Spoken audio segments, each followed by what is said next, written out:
Welcome, yeah. Welcome. Welcome, homebodies. We out here in good old nature land. Literally. Thank y'all for, if you listen to our, what did we call it? What was the episode? Vlogcast? Yeah, but what was the one that we had when we was in the car? Oh, State of the Union. If you listen to our State of the Union pod episode, thank you. If you haven't, go check it out. Go check it out. About unity, matching. It was a good little discussion. In the car, switched it up. And it's kind of like a prequel to what we're going to talk about today. I guess you could say that. Because now, we out here celebrating our anniversary, 11 years. In the wilderness. In the wilderness. Keep calling it the wilderness. And, this is the Homebodies Vlogcast. And it's where home is where it happens. Home is where it happens. So, make yourself at home. Make yourself at home. I'm Chris. And I'm Ren. So stay tuned.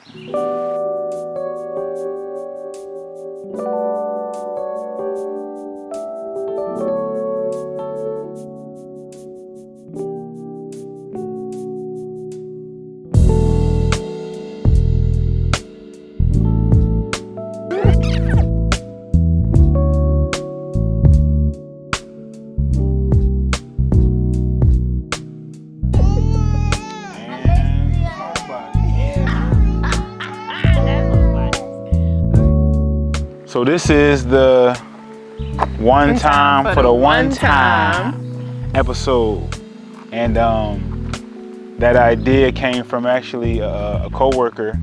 He suggested that he had mentioned that, and I was like, "Yo, man, stop playing! I'm gonna use that as my next podcast title." But you gotta tell the people what it means for the group that might not know what it means, because I was in that group. I didn't know what it meant. So I'll break it down real quick. So we've been married 11 years, and I see it as that's two ones running one, right? I'm my own individual. I'm one individual. She's one individual.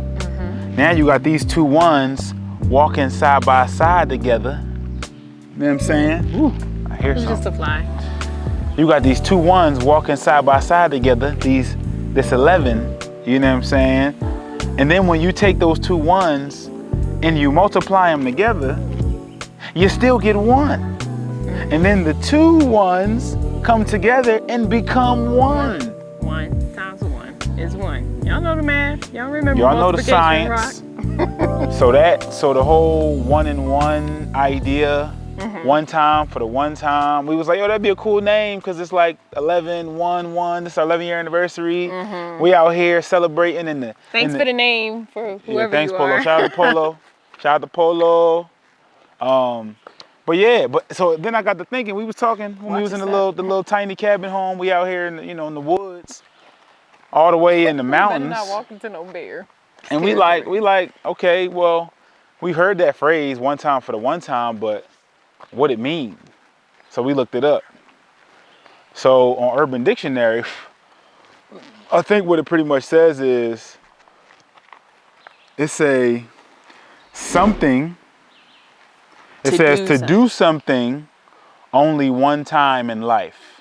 So this idea that, you ain't going to do something frequently. I guess it's only going to be something that you only do one time. So it's like, shoot, hey, you want to go jump out this plane? Might as well. One time for the one time. Like, I guess that's how they describe it. I mean, I always say that, but I never really realized, like, what it meant and why I said it. So this idea that you only get to do this thing one time. Let me brighten it up a little bit. Oh, not that much. But Okay. tell them how one time for the one time connects to marriage, and marriage like us. Yeah. Being married couple. Yeah, okay, makes sense. So it's like one time for the one time means this is you only get one chance or one shot or one opportunity to do this thing. So why? with marriage, us being 11 years, one time for the one time, at least in these fleshly bodies on this earth, according to the scriptures, according to Jesus, King Jesus, you only get to do this thing one time.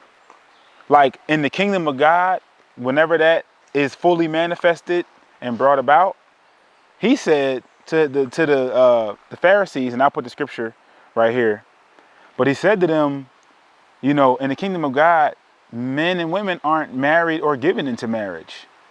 So that's not something that in the afterlife, or however you want to phrase it, that's not something that you experience. This union between a man and a woman in this kind of way, being together in that way, sexually or anything, that's not something that you experience in the kingdom of God, right? After this life.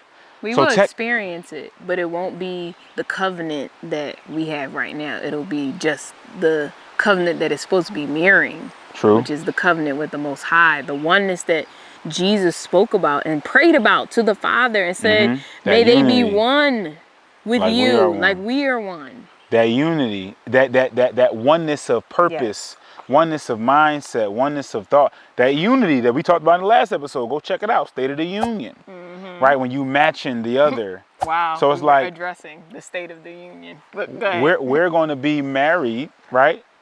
In the kingdom of God, to the Most High, to the Father. We're going to be united with Him. We're going to be unified with Him. But in terms of a man and a woman being married like this, you only get the... You all right? What, you dancing? Shoot! I know, I did kind of look like that. I did kind of do all this wooing. So some crazy animal. in terms of marriage, you literally only get to do this with a man and a woman one time Meaning, in this life. One lifetime. Because I know one it might be somebody because like you might have been married multiple times, but you only have one life. You only have one lifetime of this experience of marriage. This ain't no game. This ain't no Sega Genesis. You don't get like 3 lives. Ain't no reset button. So that's why it's crazy that it's one time for the one time, because it kind of lines up. But what's wild is, listen, if you let the world tell it, what we in. Oh, marriage is bondage. We in prison. we ball and chain. We inmates. Yeah, we prisoners. We in captivity together. If you let the world tell it. No, this is the captivity. Us being together is the captivity. That's how they try to spin it. But that ain't the reality. Yeah. At all. That ain't the truth. That ain't the truth. You know, marriage is the Most High intended marriage to be an institution that actually brought about real freedom, because it allowed you to function in the roles that He designed you to function in as a man and a woman. Like this is the best place you get to practice. Shoot, as a man, I get to practice leadership.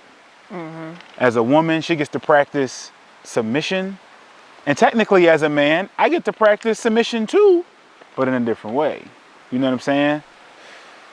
Well, that's beautiful. Oh, let me lower this. Okay. But yeah, feel free to, if you want to, you know. No, what you were saying, it was like right on time and right on point. I just wanted to read the passage that you were kind of like referencing, which was 1 Peter chapter 3, which I'm sorry, 1 Peter chapter 2, because my phone is acting funny probably because of the Wi-Fi. But 1 Peter chapter 2, and I believe it's verse 16 says, should I keep going or should I pause? You can. I just was showing the scenery. No, you're good. Verse 16 says, live as people who are free, not using your freedom as a cover-up for evil, but living as servants of God, of the Most High. And it speaks to what you're talking about in terms of living with freedom. That is the Most High's intention, was us to live freely.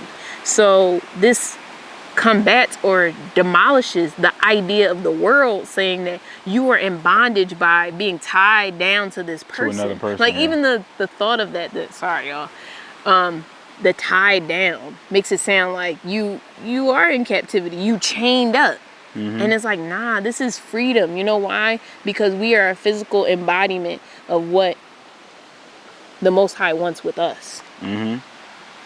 What was his intention is that we practice oneness. And that we would see in the physical oneness, we would see the spiritual oneness. And it's not that we don't have spiritual oneness now, in a sense where as we're growing together, it's because we're growing with the Most High. Our relationship with the Most High is growing. And that impacts our marriage. Impact. That's a funny word because that's where we met. And actually you said within that organization, it was a Christian organization in college that we met called Impact. If you ever heard of Crew, I think that's what, Crusaders for... Campus Crusades for Christ or something like that. Yeah, they were like, what would you say, a subsection of that. Yeah, like a sister organization. Yeah, that's what they called it. And that organization was all about trying to reach minority students with the good news, with the gospel, right? At least how they understood the gospel. But nevertheless, we met in that organization, and that was actually one of the things that you said attracted me to you, was the fact that she saw me in a leadership position, you know, and out in college, in Impact. And it was how you were treating people of all kinds, like the same people. Like if you were with your friends, how you treated them, and then how you treated people that you knew weren't believers, but you didn't, like, it wasn't weird and awkward, and it's just like, oh, I can't be myself, now I gotta be a robot and talk about Jesus, like, and make it weird. But it was just like, you knew how to just love people. Yo, you was living freedom in a way, and showing me in different ways how you can live free. Yeah. And not be in this box where you feel bound that, oh, I can only be free around people who are like me. And I don't know how to be free. Because look, it says don't be free, but don't cover up the evil. Now you gotta like kind of hide yourself amongst other people. They need to see the light. Even the evil. Hey, you want to cross this bridge? Sure, but I feel like we over on somebody else's territory. I know, that's what I'm saying. You want to either cross the bridge or you want to stay here because I love the flowing of the stream. Is very calming. I don't know if you wanted to sit, but I felt like bugs would attack us if we tried to sit. You loving the Yordani? Yes, the flowing down. The flowing down of faith. Don't forget her middle name. Oh, what you trying to do? No, I was just trying to get the stream, that's all. Oh. But I think it's a beautiful thing to see that the Most High's intention for us was freedom, and that because marriage is something that he instituted, it didn't just come about because man wanted it. No. He made Adam Eve. He literally called her woman, and then some translations, woman is also translated as wife. So there was intention for marriage to be instituted as a physical example. And so he loves marriage that reflects him. Right. That reflects the truth. Because when you have broken marriage, when you have marriages where the husband and wife don't serve each other and they are not showing true love and sacrifice, that's not a good image of him. And what does it say? We're supposed to be image bearers. Right. Reflecting the whole point his character of our even being and living is that we are walking representations and ambassadors for him. People are supposed to see him and be reminded of him. Oh, snaps. I don't know what that was, but that wasn't him. I think it was a B. I know, but I just know it wasn't him. Good Lord, that thing was big. I know, but it wasn't him. Listen, hey, look. Hey, we ain't used to being all out here in this kind of element, so forgive us if we look a little paranoid. If I'm doing a little patty pat, I'm not stepping. It's just trying to get these bugs off me. Yeah. But look, this is growth within itself, because I used to be super, super freaked out by bugs, like to the point where I'd probably be running back to the house at this point. So the fact that I'm still standing here because I value what we have to say and the word that we want to share with you to encourage you. This is not to, come against like people who came from broken homes and things like that, or you know, are in marriages that where they aren't reflecting the Most High. This is an encouragement because there's hope. Absolutely. There's hope. And then you got to think about it. Remember, one time for the one time. You only get one opportunity in this lifetime at this type of experience. So it's like, yo, why not make the most of it? Why not, you know, maximize this thing to the fullest potential of what it was meant to be, what it was given to us for? It was a gift. It was a tool to refine us and to help perfect us, to help mature us. Because what is perfection? Perfection is to be a living sacrifice. Be holy, righteous, acceptable. Isn't that what? Is that in Romans? What? Oh yeah, Romans 12. There you go. Bye, Romans 12. There you go. I was trying to look at it. Romans 12? No, I was trying to look. That bad. Gosh, this television stuff is weird. You gotta look at air and then act like you see stuff. That's a whole lot of acting. There's a whole lot of acting that be going on. It's a lot of like foreshadowing, or not foreshadowing, but like you got to see the vision. Yes, before. Like, even though it's not there. Wow. You better preach. Before it's tangible. You got to see the unseen. You better preach. The unseen realm. Stop it. Remember that book? Yes, I do. It started. Shout out to Michael Heiser, even though he started the mess. He had passed. Rest in peace, Wait, Brother Heiser. Yo, I'm not wobbling for no reason. You want to make our way back? Yeah, we can. I really like that setup, that stream. I didn't know that was over there. Right. That's another way, but I can talk about that later. I don't want to put the cart before the horse. Me being honest with you, that is a way that I guess leads you well. I heard that. I never heard the cart and the horse before. You ain't never heard putting the cart before the horse? No. It's like when you're kind of moving too fast. I heard the horse and the draw in the water, but not the horse and the cart. It's like when you're moving too fast. Oh no, I got what you meant.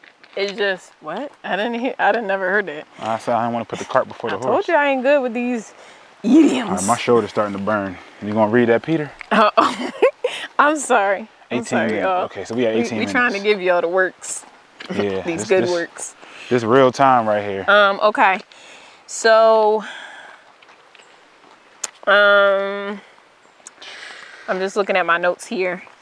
So one of the things we wanted to discuss was, you know, our experience being married, right? Because I was talking that. One of the things we wanted to talk about was our experience being married, because this is our 11th year anniversary, right? And so before we even get to that, I feel like it's really important to mention the roles, because I feel like going back to the question or the worldview that this is bondage, and that this dynamic and this world that we live in right now is very like anti-unity, even though it's coming off as, oh, we're diverse. So it's like there's a problem with women in submitting and men leading. Well, I'll say this real quick. It's not that they're anti-unity. They're just trying to unite in a different way with wickedness. They're trying to unite with ungodliness. They're trying to unite with the clay and the iron. Right. They don't mix. They're trying to mix stuff. They're trying to bring stuff together that the Most High is not supposed to be unified. Without a doubt. Yeah. So I think the point that I was trying to get across was, you know, we live in a world that doesn't really glorify, I wouldn't say glorify marriage, but it's not really looked good upon. I mean, and it's not. And even when you hear about marriages that it's like they've been married for years, but then they're neglecting each other and they're literally just staying in it for the sake of, well, the status, the children. It's not real. You don't really love each other. At this point, it's like, oh, well, I might not find nobody else. So it's all selfish ambition. So the beautiful thing and the most encouraging was learning about husbands and wives through, do we call him apostle? The disciple Peter. Yeah, he's an And apostle. what's really interesting is that even before he gets to husband and wife, because I feel like this is something we need to understand, and I needed to understand, was that in 1 Peter chapter 2, I'm not going to read this one because it's kind of a long blurb, verses 13 to 18, check it out when you can. It will really help you in understanding submission, because submission doesn't start with husband and wife. It starts with the master and the servant. And that's something that all mankind was supposed to do. Like, the Most High gave us dominion over his other creations, but he has dominion over us. And so the husband and the wife are servants of the Most High. That's what his intention was. So this idea that the husband just gets to lead and be like domineering, that's not of God. He was meant to act in his role first as a servant of the Most High, just like the wife. And then the wife is called to submit to her own husband, which I think is very interesting. Your own husband, not everybody else's husband, your own husband, right? And a great example of that is we look at David. David was a king, right? But he understood that he needed to submit under one that was greater than him. One who actually gave him his kingship, right? He's a leader, but he's also a what? A servant. Yeah, he's also a servant. Another make it practical role is he is being a teacher, but also being a student, which I'm gonna get there later, but I'm gonna just pause on that. But one of the things that I wanted to read was 1 Peter. Wait, so what I heard you saying is this idea of, even though you are a leader as a man, there's this idea that you are still responsible for submitting yourself Yes. unto your master. So look, when I read this passage, it's gonna Fly on my camera. kind of help, like, hopefully bring light to it. And I might be getting ahead of myself, but I feel like this is an opportune time Putting to the read cart it. before the horse. Is that it says, likewise, husbands, this is 1 Peter chapter 3, verse 7. Likewise, husbands, live with your wives in an understanding way, showing honor to the woman as the weaker vessel, since they are heirs with you of the grace of life, so that your prayers may not be hindered. There's so much in this that we can like talk about. I'll try to condense, but it's like, I know sometimes reading that it could be, as a woman, disheartening to hear the weaker vessel, but we're forgetting the piece that came before it. It's telling the husbands, commanding the husbands to be understanding of his wife because of the position that she's in, having to submit to him. Yet he should understand. You know why? Because he's also submitting. So submission isn't something that is exclusive to women and wives. It's for mankind.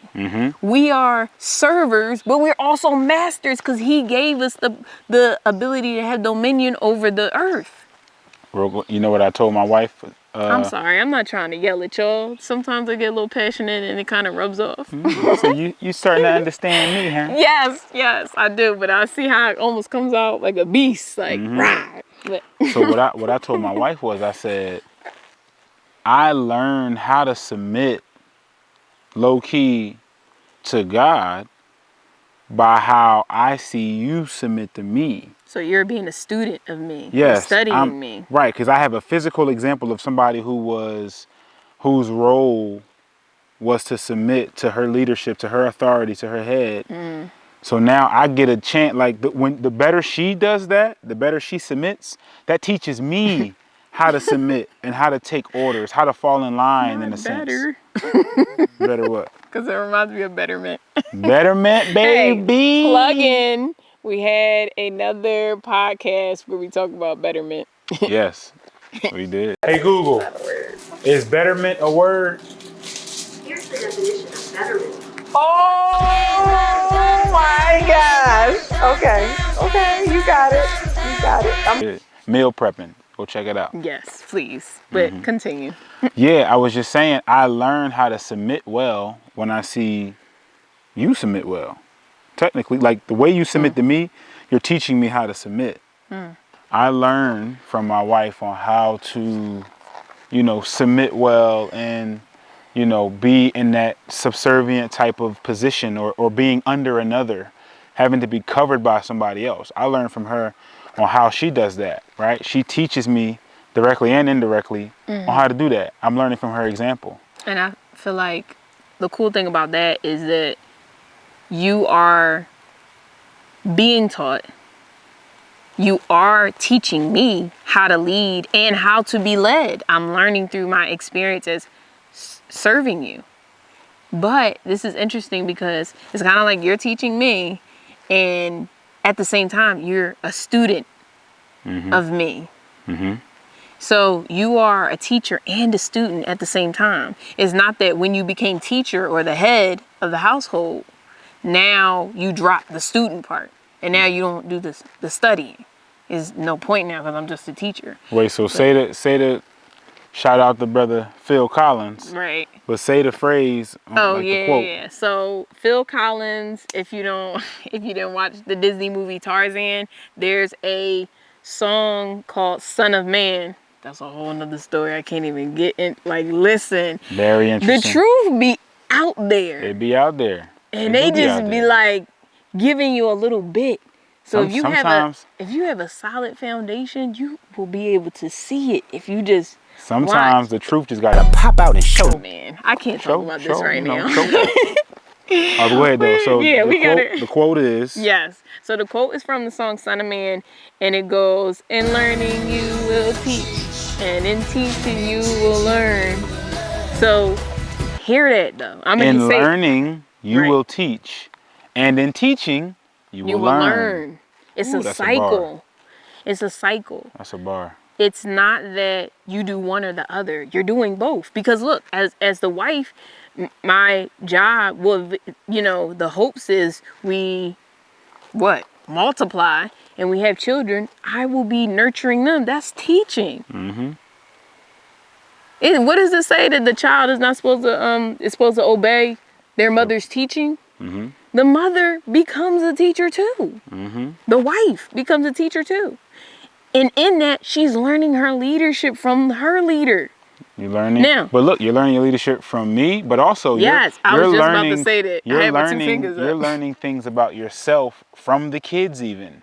Yes. Like in you teaching them, you're being a student of them as they're technically a student of you. And guess what? Guess how that cycle goes. They are a student of me and you. And then some of that is going to carry into what they teach. Because look, in a sense, we're all teaching. And we're all students of something.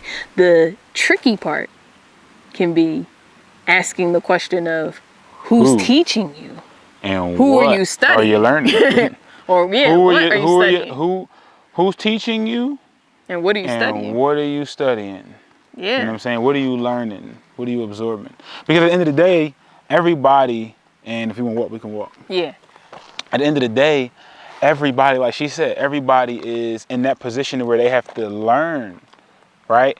So I think for me, what freed me up in a lot of ways is realizing that being under another, like what you read in Peter, being a servant and having a master is actually like what we was even made for as man. We were made to serve. Like he realized that the ground didn't have any plants or anything shooting out of it yet, because it said that there was no man to cultivate the ground. Yeah. That word cultivate that they use just really means to serve, to work, to tend to. To labor. So labor was supposed to be good. Without a doubt. A good thing. Didn't say it wouldn't be painful, but it was supposed to be a good thing. But that's another way how the culture, history, unfortunately, because of the world, because it's not even just one culture. Ooh, that's too much. Oh, it's not even one culture. It's the worldview. There you go. The worldview. What is anti the Most High? What is against His word? Well, I was going to say, because of bad leaders, Teaching. or bad teachings and bad leaders or bad masters, bad rulers, you see how the idea of being a servant, or watch this, listen to this curse word, a slave. I thought you were really going to A slave, being a slave to another, for Yes. us as people of color, that's like a curse word. Yeah. I ain't no slave. I'm We free want to man. get Da, da, da, away da. from Of slavery. being in that position because of the bad examples of Yes. leadership in the past. And I get it, right? I understand why. Yeah. But it's like, man, this is what his design and his intent always Yes. was. To serve. Was to serve. To be a slave to the Most High, though. Without a doubt. Slave to Christ. Now, mind you, they separate. 'Cause you said, You're trying to go all in that. well, no, I'm not. It's just when you said being a slave to the Most High, being a slave to Christ, I'm Paul making sure. says slave to Christ. Right, because he is our master. Because he's the physical representative of the Most High. What did the rich young ruler say to him when he saw him? Good teacher. They called him rabbi. Rabbi, yeah. So he was teaching, right? But he was a student of his Most father. High. And He the said, I word. ain't come on my own accord. I came because the teacher told me to. There you go. The real teacher told me to. The law and the prophets. He was a student of that since he was 12 years old. Wow. He was in the synagogue learning. Wait a minute. So we're talking about slavery and master. We're talking about teacher and a student. We even mentioned husband and wife. We mentioned the parents and the child. And then you got the father and his son. You got the father and the son. Like, it's a pattern of these relationships where I feel like in the world today, it's like the woman feels like she needs to rule over the man because of man's abuse over the years of not treating the woman with understanding and seeing that her being a weaker vessel wasn't something to abuse and Good segue. oppress, but it was something to take care of and be. I think a car coming. Oh, don't scare me like that, Good babe. segue. Good segue.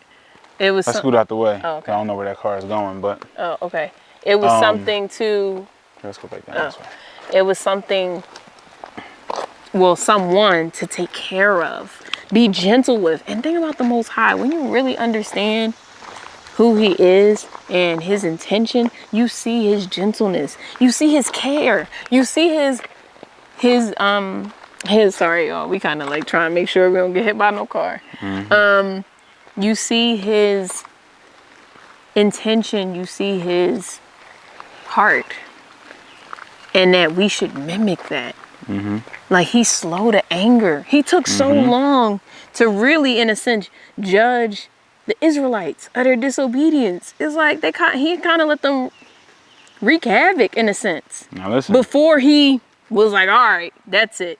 And it's like when He did, He's like, I told y'all though. I gave y'all instructions. I laid out what would happen, the consequences. Because I love you, I literally let you choose. Well, And then I was like, now because I love you, I'm going to judge. And I'm going to do as I said I was going to do and follow through because I care about you. And then I'm going to come and rescue you in your time of cry. Like when you cry out, I'm going to rescue you. well, Go ahead. I'm no, go ahead. You finish your thoughts. I don't want to cut you off. It's more. Let me serve you. It's more obviously complicated. I'm giving a whole general. I'm trying to kind of like condense down the law and the prophets, and is no way to condense. If I could give even a more condensed version of what you bringing out with Israel. I mean, yeah. Before you even get to Israel, Adam, when He made Adam and He put him in the garden, after He made him to serve and work the garden, He put him in his office, the garden, if you will. He gave him, the first thing He gave him, before He even gave him an instruction or a command, He gave him freedom. He gave him freedom. He wanted him to be free. He said, you may eat from any tree, any tree, any tree of the garden, any tree of the garden. He said, you can eat from. I get it. I know, right? He said, you can eat from any tree of the garden. Yeah. He said, but He gave him an instruction. This tree, don't eat from. And then, like you said, He gave him the consequence. if you do eat from this tree, this is what's going to happen. So you see a loving father giving you this layout. Freedom, instruction, consequence. Because he could have just forced you to do it. For sure. just He saying. could have just made him be a robot, but he gave him free will. He gave him the ability to choose. So I think when you mentioned the whole husband being understanding, it's like, I think about the way that we've been able to maintain or achieve 11 years, right? Ultimately by the grace of God and him giving us examples to look at and to learn from and giving us eyes to see these things and learn these examples with each other, right? But for me as a man, it's like, okay, I'm called to be understanding with my wife. So I look at that as, I'll give you an example. It's like, okay, well, I realize that sometimes when I'm passionate about something and I'm talking to her, trying to get her to see it, I'm like, my tone is more aggressive, it's louder, you know what I'm saying? And I think for her, it kind of makes her feel Not respected. right. But me understanding now that, okay, she is the weaker vessel, not as like a shot to her, like, oh yeah, you're lesser than. No, but the way you were designed as woman is different from me. Different. Right, you're more precious. I got to be more gentle I'm the way a I gem. deal with you. That's what the Bible says. She a gem. She better than a gem. The one who finds it said the one who finds a good wife is better than finding precious gems and rubies and stuff. So I'm better than precious listen, jewels. I got my K jewelers right here. But it's like me understanding my role as a man and you as a woman, that helps me to recognize how I need to now move and interact with you. And that's just an example of a way to where it's like, okay, me trying to be understanding of you, let me talk to you in let me take a different approach. Let me be more careful. Let me be more gentle how I speak to you and not just flying off the handle and saying that it's like, well, it's the truth, ain't it? It shouldn't matter because it's the truth. And it's like, but how I say it, I gotta understand that it's wise to take in consideration Your timing, your approach. that a soft word turns away wrath. Yes, it does. So God's word brings that clarity and that understanding for me to see that as I deal with my wife in marriage. You feel me? One time for the one time. Right. So, but I think for me, because you just kind of talked about your leadership and how you lead, for me, submitting, I guess an example for me, I wasn't going to give like a story, but I think to kind of like sum it up, it's really about, what was I going to say? Yeah, I'm looking at my notes. Don't tell me. I'm about to get it. I'm understanding. It's really about, okay, it's about, one, I agree with you about, as you understand the word more, it helps you in your living, whether you're married or not. And especially when you make that connection of how to apply it. Like when the word talks about being respectful, like a wife being respectful to her husband. And it's like, okay, how can I respect this man that is supposed to be leading the family? And for me, a tangible way to, I guess, express to you guys is that when it comes to making decisions, like y'all know when people come to the door, they do their little, business, pest control or whatever. It could be like, I'm trying to like, give you an estimate on frame your windows or whatever. Just, could be that, or even like certain purchases. It's a door-to-door salesman. Right.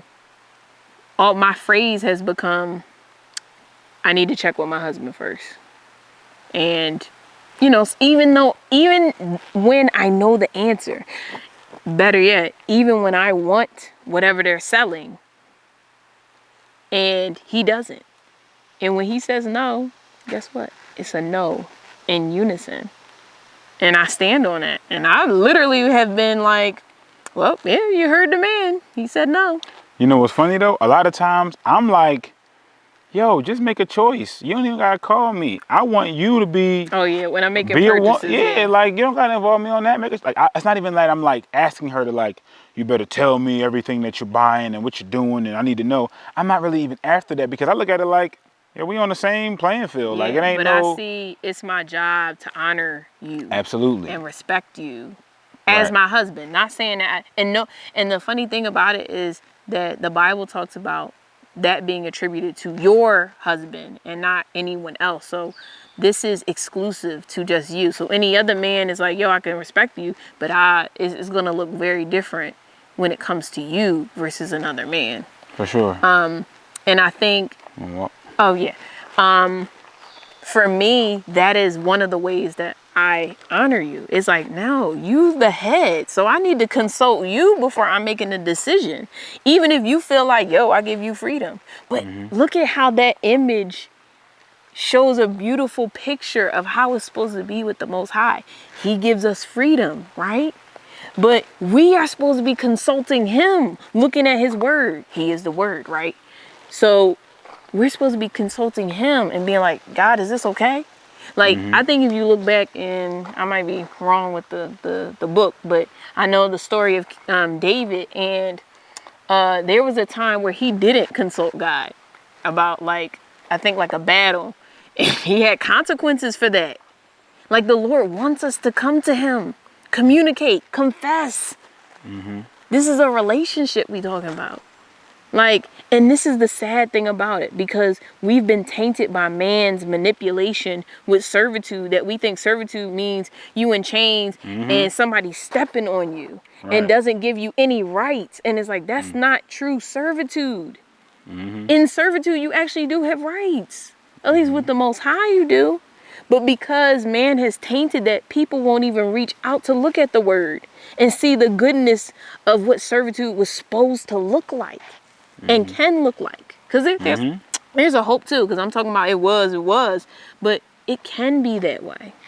Like, so yeah, I think for me that helped me to honor you, because it's like, in honoring you, the Bible says that I'm honoring him. So then it was like, even when I felt like I might have been disrespected, or I could do this myself, well, I need to consult him, because I have those thoughts, right? I could do it myself. I don't need to consult him. I can make these purchases. I can do this. Like, I'm my own person.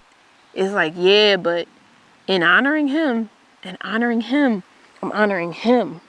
So then I have to question myself of, are you honoring him though? Because if you're not honoring him with what you're about to do, it's not even just about the physical honoring here. It's really about who you have to answer to. Oh, and that's scarier. Remember when we talked about the idea of, like, instead of trying to do little things to where you're trying to please me or please, a sibling or please the kids, if you are ultimately living for the audience of one time for the one time, that makes the audience of one, if you're trying to please the Most High solely, then by default, you are going to love your neighbor. You are going to honor your brother or your fellow man well. No matter who it is. Right, because his standard is all about how you love your neighbor. The more you love him, because if I'm his creation, or if you are his creation, if I truly love him, I'm going to love you well. How do I say that I love him, but I don't love his creation, or I don't take care of his creation? That's showing me that I don't really love him that well, and honestly. Something just brought to my attention. It's a teachable moment to see how, like, the Lord gave us certain roles. Like, he decided that I was going to be a woman. He decided that you were going to be a man. That's a fact. I ain't had no say in that. Right. Neither did I.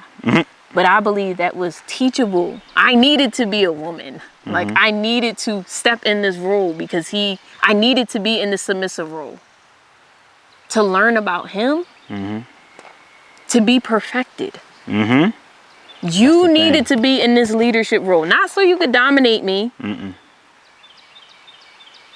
but so how you could learn how to lead and understand the headship of Christ. So you could understand you could get a little taste of what it's like to be the Most High, to be made in his image, to have, and I say this to him all the time, I'll never know what it's like to be a husband. So I don't know what it's like to carry the weight of dying for your family. But what's funny is, technically, I kind of will know what it's like to be a wife, kind of. Because it's like, I am married to Christ. But I will know what it's like, then I can say, I will know what it's like to die. Your husband? Yeah, because... to have to die sacrificially and stuff like that. Because you're dying to yourself. But see how those pictures are just mirrors of what he wants us to do individually. So this isn't something that's exclusive to marriage. What makes marriage so distinct is because it's a teamwork effort versus it more individual. Like, and it's the most intimate relationship you will have in this body. Yes. The intimacy. Now, granted, people are marrying all over the place, but they're not actually Committing. yeah, It's they're not submitting under the way that he created the institution to work. The covenant is broken. Many times in the Bible, it talks about this woman that is an adulteress. Let me And check this. You can keep going. this woman that is an 20 adulteress. This idea of, not even idea, the concept of cheating and breaking his law, breaking Let's his... walk back to the house. Okay. Breaking... Well, we can still I was like, we we can keep back talking. walking? We can keep talking. Of breaking his covenant. Because this is a covenant. It's a contract. It's a covering, and it's a pleasure to come like out of all the celebrating. It's nice and it's beautiful. I love all that my husband did, and I hope you watch the video that we share. The little about recap. It's gonna come out. How we celebrate. I don't know if it'll come out before this drop or after it drop, but it'll be out. Just check the channel. Yeah, of how we celebrated our anniversary. But like I told him, I'm at a point in my life now where it's like, if you didn't do all of what you did, I wouldn't have second guessed our love, our commitment to each other, because the fact that every day you're going to work because you're providing for our family, you're coming home ready to serve after you had a hard day at work, being on your feet all day, using your hands not tired, and you doing dishes, like, what? See, but once again, when I recognize I was made to do this, this is what I was made for. And hold up, it make it easier to do it. It's the faithfulness. It's the day by day, him coming home and returning to me. It's the choice when I know, he could go left and be like, well, I could be with this woman and I could live this whole double life. He could be unstable in all his ways if he wanted to. I got options, you feel me? And I tell him all the time, this is a really interesting concept because I stay at home with my kids. I have a job, but not by a man's standard. Wow, thank you, Lord. I have a job, but it's not by a man's standard. I stay at home with my children. I'm a homeschool mom. That is my job. That's one of my jobs. Let me put it there. Let me clarify. And that is work.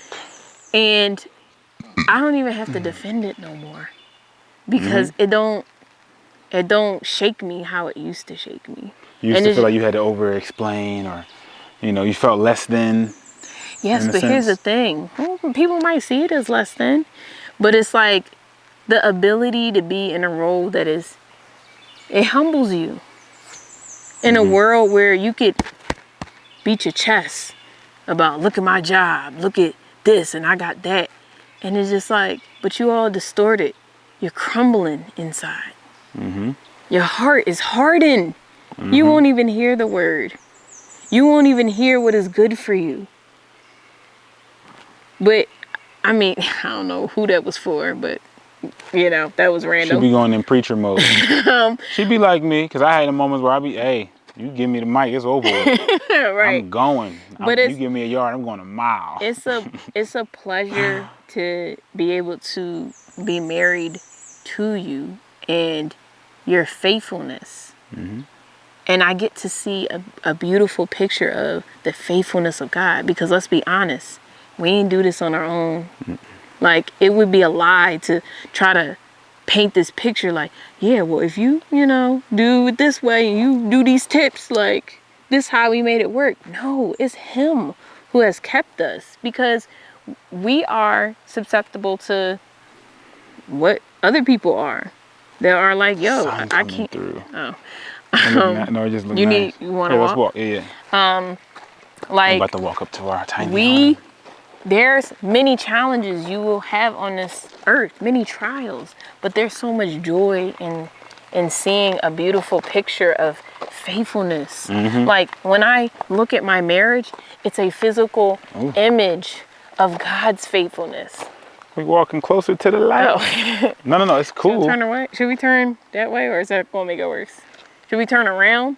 Like, should you face this way? Well,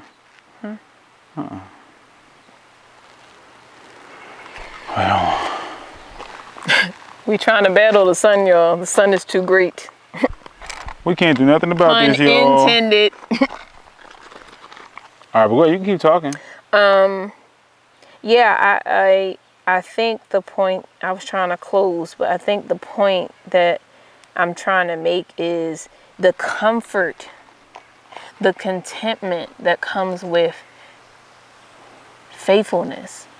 So you being a picture of faithfulness, but it's like giving credit to you is all great, but it's really credit to the Most High because he's been keeping us. Your leadership, the leadership that you follow, that you get your example from, is the source, is the reason why our marriage has sustained, is his word.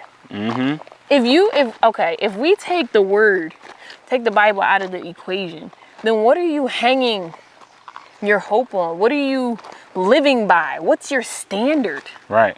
Right? And then it's like, if you don't have the standard leading you, then that means most people, you learning something, you studying something. It's funny. You're being led by something. You know how they say, if you don't stand for something, you fall for anything?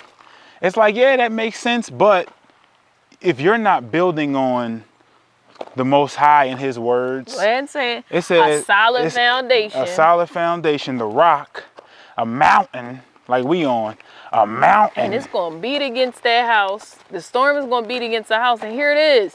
The storm beats on both houses. The one that has a solid foundation and the one that does not. So it's not that we will be without trials and that. We're standing here before you as if we didn't go through stuff. We didn't have arguments. We didn't have moments where the D word was said. All that, yeah. Or thought about. Yeah, I want to have this be our backdrop as you talk. Okay. Or thought about. By the way, we got like 3 minutes. Okay. So we're not trying to paint this picture of we didn't struggle. It's easy to say you got to 11 years. No, it's hard. It's hard. Just like work is hard. When you go to your job, it's hard.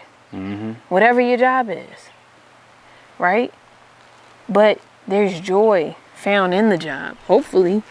And well, at least in this job it is. If you're letting yourself learn from what you're dealing with, yeah, you can find that joy if you're letting yourself learn from it. Yeah, but I'm claiming that it is a joy. It's an honor to be your wife. And as you are led by the Most High, it makes me You smile. saying that for the camera? No, it makes me smile because it's like we are worshiping the same Lord. Absolutely. We're both under the same master. Yes. So when I know who your master is, it's like, yo, I could tell on you, honestly. Like, it's like Big Daddy. Like, listen, if I know you messing up, I know who you're being led by. So either he gonna pull you up and be like, listen, you need to get it together. Yes. He's gonna judge what you do. So even if you don't do the right thing, I'm still called to do right by you. The audience of one. The audience of one. Because he's the judge. So when I trust him, it makes it easier. So when I have a relationship with him where I trust him, I trust his word, or as I'm trusting his word, because it's a journey, right? It's not we try and get to the destination. It's a journey, right? When I'm able to do that, it makes it easier to submit to you, especially knowing that we're serving the same master. Right. And we're both servants. So it's like, even though you're the leader and that's your role, and I'm the weaker vessel, and I'm the wife, and I'm submitting to you, we both, at the end of the day, we both serving. We both servants. So it evens the scale. And what did it say at the end of it? It talked about the verse that I read about 1 Peter chapter 3, I think it was 7, where it said we're heirs. Co-heirs. It didn't say co-heirs. It said we heirs with each other or something like that. Well, co-heirs means heirs with each other. All right. See, this is the kind of arguments we have over words. Yeah. Like, that's not what it means. Yes, it is. Co-heir, and then one of us be like, oh, I guess you're right. I mean the same thing. But see, what I'm going to keep arguing with you about it, or is it like, truth is truth. Like, we don't have to make it up and make it fit. If it's true, then what am I arguing about? You're right. That's it. That's a fact. But, sorry. What I was trying to end with is that we're heirs. Together. It's a partnership. Don't get so stuck on a unity. Oh, I'm below him, I'm beneath him. No. How you look? How you be below again? That's what you was paying attention to. Getting your limbo on. But look, in short. You remember that? Yes, I do. Sorry, we went to go see a play at The Nutcracker. What was that? was it a date or we were already dating? We were already dating. We were already dating. We was talking. Cause I had that. That was for your class, orange right? hair. That was for your class. No, it wasn't a class. It's just something we wanted to see. Then you had to go to that play for your class. Oh, we did. Yeah, for you did, yeah. What's wrong? Something on me. The Nutcracker. It was some dance. Yeah, some dance. Go ahead, give it to him. Give him the dance. There you go. And I'm not lying. The jerk was like that. She ain't forget it. But funny. Look, in wrapping up and in short, we will say that take advantage of this institution to allow it to mature you, to make you complete, to make you whole. One time for the one time. To perfect you, because it's only one time for the one time. You don't get another opportunity outside of this lifetime to do this. Mm-hmm. You know what I'm saying? You don't get this again outside of this lifetime. So, if you are in this, or if you're aspiring to be in this, serve wholeheartedly. Take advantage of it. Understand who you are, how you was made, your purpose. Go to your creator, go to your master, ultimately submit to your master. Mm-hmm. So that way you can know how you are supposed to function and be now. Yeah. And as an individual. And we ain't asking you to be us. Every marriage is unique because you have two unique people coming together. But the word, it don't change. The word don't change. So it's good for everybody. And it will perfect everyone. It said everything heaven and earth will pass away, but his word will remain. The truth cannot be destroyed. Truth is everlasting. Right? So that's the best advice we can give you.